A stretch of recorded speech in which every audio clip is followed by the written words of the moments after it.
Magazines were one of the first forms of widely distributed media, and since the earliest days of their circulation, they have continued to adapt and evolve to the changes of mass media. With social media and advancement of the digital world, the magazine industry will be able to keep up with all the changes. The direction that magazine publications are headed in is debatable, but the industry looks to be headed in the direction of digital tablet devices.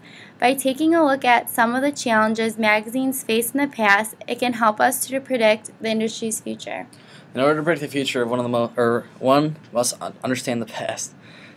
This is why we're going to share important information about the history of magazines. According to an online article written by Art Klein on Well.com, from the 1740s up until the 1880s, magazines in America were directed toward high-class society. These people tended to be classically educated and associated themselves with Europe.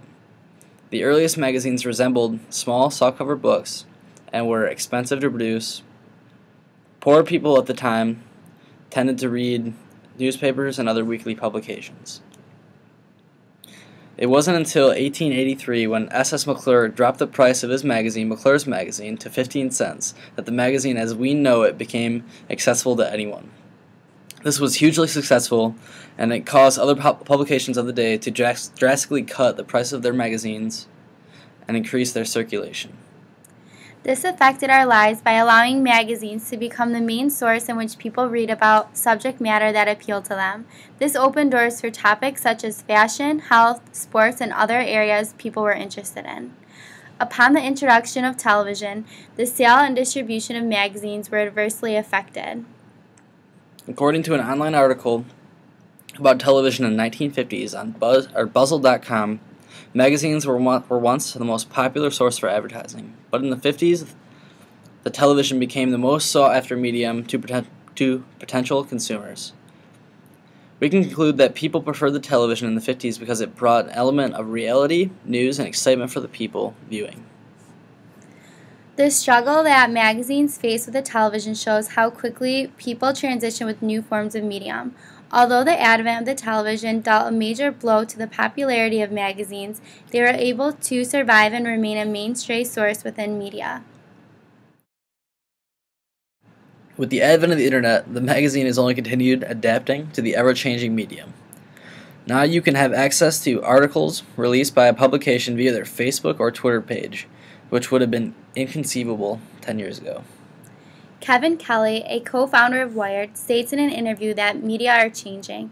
He said, as they get smashed up with other media, newer forms are born. Reading will evolve. It's our job to make sure, however, that magazines adapt along with it. Basically, reading is not dying, but people just want new and exciting ways to read. This ultimately leads to the new technology introduced today. If the people of today transition so quickly and easily with new mediums introduced, how will magazines be affected by the iRevolution with tablets including the iPhone, iPad, and Kindle? An interview with a modern web expert, Mark Anderson, helps us understand the myths about tablets. He argues whether or not people are willing to pay for these applications on the tablets. He states, a great device is actually the key here. When you've invested in a tablet and love it, you want to increase its functionality with media. That's why nearly half of the 75 million iPhone and iTouch users download one app monthly, and when they could get the same kind of stuff for free elsewhere. It is clear that people today just want to keep up with the ever-changing digital world. They want to feel connected with the social changes. It seems as if people are still turning towards the internet for their sources, mainly because it is cost-free.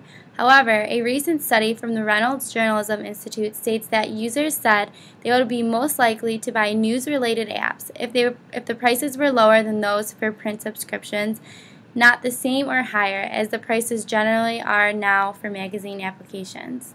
Regardless of the cost, it is said that magazine readers will eventually be turning to tablets because it provides an overall better experience.